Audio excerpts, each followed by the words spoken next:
जय श्री राधे कृष्ण। आप सभी का आपके अपने YouTube channel BK Mishra present में बहुत बहुत स्वागत है।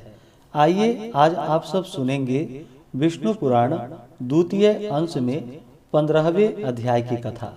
अब तक आपने पिछले अध्यायों का कथा श्रवण नहीं किया हो तो चैनल पे वीडियो अपलोड है या चैनल पे विष्णु पुराण अंश 1 और 2 के नाम से प्लेलिस्ट बनाया गया है।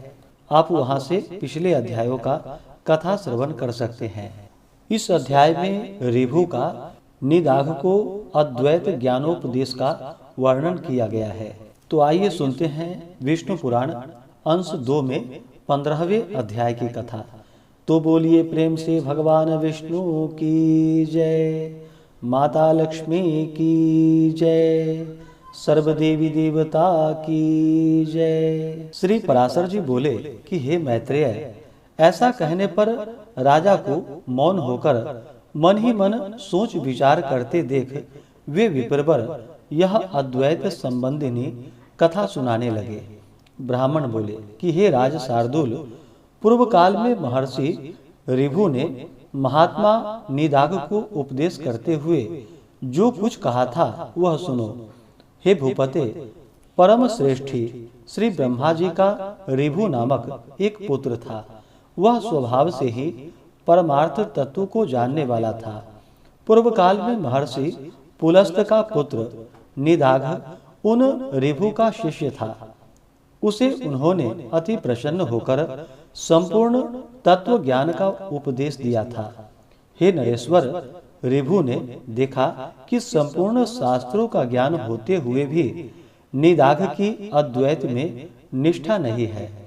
उस समय देविका नदी के तीर पर पुलस्त जी का बसाया हुआ वीरनगर नामक एक अति रमणीक और समृद्ध संपन्न नगर था।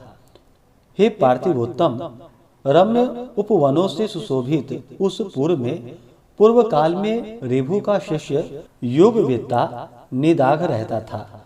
महर्षि ऋभु अपने शिष्य निदाघ को देखने के लिए 1,000 दिव्य वर्ष बीतने पर उस नगर में गए। जिस समय निदाघ बलि वैश्व देव के अनंतर अपने द्वार पर अतिथियों की प्रतीक्षा कर रहा था, वे उसके दृष्टिगोचर हुए और वह उन्हें द्वार पर पहुंचे और वह उन्हें द्वार पर पहुंच अर्घ्यदान पूर्वक अपने घर में ले गया। उस द्विज श्रेष्ठ ने उनके हाथ पैर धुलाए और फिर आसन पर बिठाकर आदर पूर्वक कहा कि भोजन करिए। ऋभु बोले कि हे विप्रवर, आपके यहाँ क्या क्या अन्न भोजन करना होगा यह बतलाइए, क्योंकि कुत्सित अन्न में मेरी रुचि नहीं है। निदाघ ने कहा कि हे द्विजश्रेष्ठ, मेरे घर में सत्तू, जौ की लपसी, कंदमूल फलादि तथा पुए बने हैं। आपको इनमें से जो कुछ रुचे वही भोजन कीजिए। ऋभु बोले कि हे द्विज, ये तो सभी कुत्सित अन्न हैं। मुझे तो तुम हलवा, खीर तथा मट्ठा और खांड से बने स्वादिष्ट भोजन कराओ। तब निदाघ ने अपनी स्त्री से कहा कि हे गृह देवी, हमारे घर में जो अच्छी से अच्छी वस्तु हो उसी से इनके लिए अति स्वादिष्ट भोजन बनाओ। ब्राह्मण जड़ भरत ने कहा। उसके ऐसा कहने पर उसकी पत्नी अपने पति की आज्ञा से उन विप्रवर के लिए अति स्वादिष्ट अन्न तैयार किया।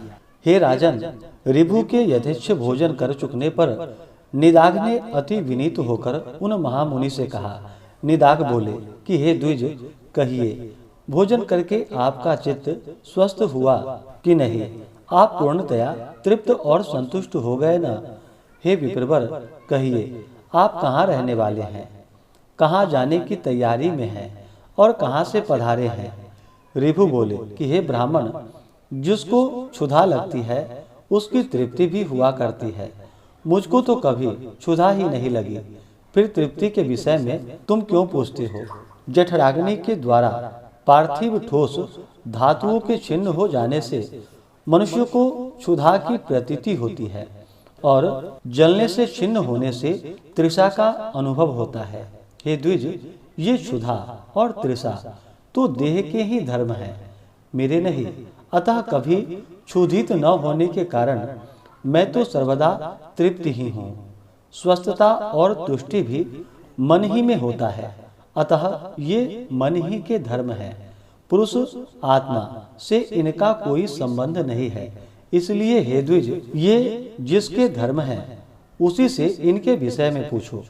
और तुमने जो पूछा कि आप कहाँ के रहने वाले हैं, कहाँ जा रहे हैं तथा कहाँ से आए हैं, सो इन तीनों के विषय में मेरा मत सुनो। आत्मा सर्वगत है, क्योंकि यह आकाश के समान व्यापक है। अतः कहाँ से आए हो, कहाँ रहते हो और कहाँ जाओगे, यह कथन भी कैसे सार्थक हो सकता है। मैं तो न कहीं जाता हूँ, न आता हूँ और न किसी एक स्थान पर रहता हूँ।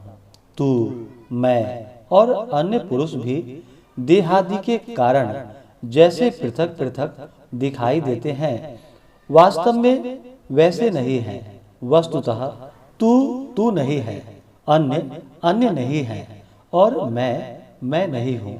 वास्तव में मधुर है भी नहीं। देखो, मैंने तुमसे जो मधुर अन्न की याचना की थी, उससे भी मैं यही देखना चाहता था कि तुम क्या कहते हो।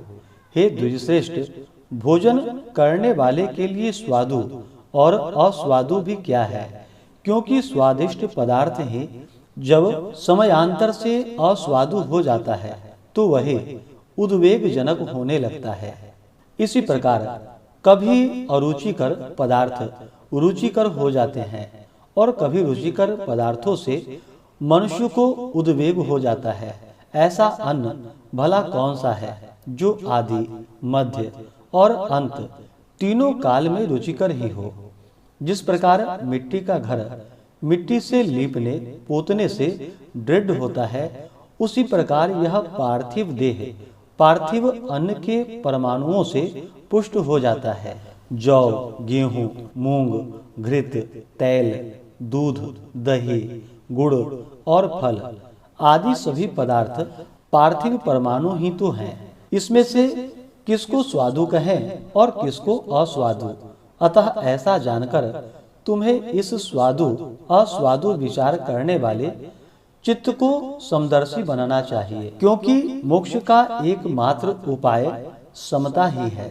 ब्राह्मण बोले कि हे राजन, उनके ऐसे परमार्थ में वचन को सुनकर महाभाग निदाघ ने उन्हें प्रणाम करके कहा कि हे प्रभु, आप प्रसन्न होइए, कृपा करके बतलाइए, मेरे कल्याण की कामना से आए हुए आप कौन हैं।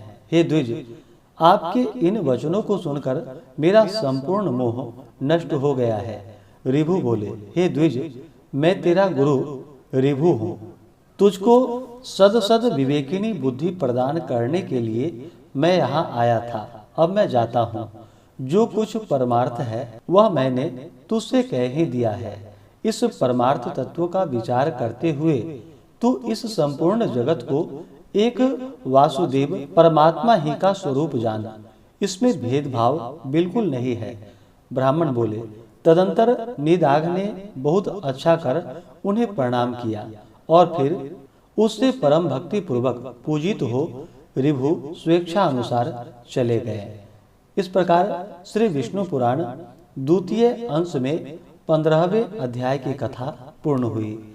तो बोलिए प्रेम से भगवान विष्णु की जय, माता लक्ष्मी की जय, सर्वदेवी देवता की जय। इसके आगे जो कि द्वितीय अंश का अंतिम अध्याय जो कि 16वां अध्याय है, इसमें आप ऋभु की आज्ञा से निदाघ का अपने घर को लौटना उसका वर्णन सुनेंगे। तो आशा करता हूँ कि यह कथा आपको अच्छा लगा हो।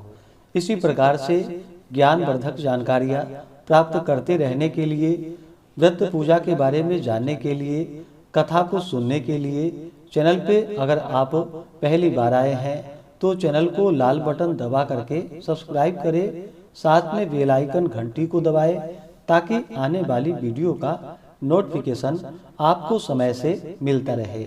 वीडियो को लाइक करें, शेयर करें। सुखी रहें और स्वस्थ रहें। जय श्री राधे कृष्ण। धन्यवाद।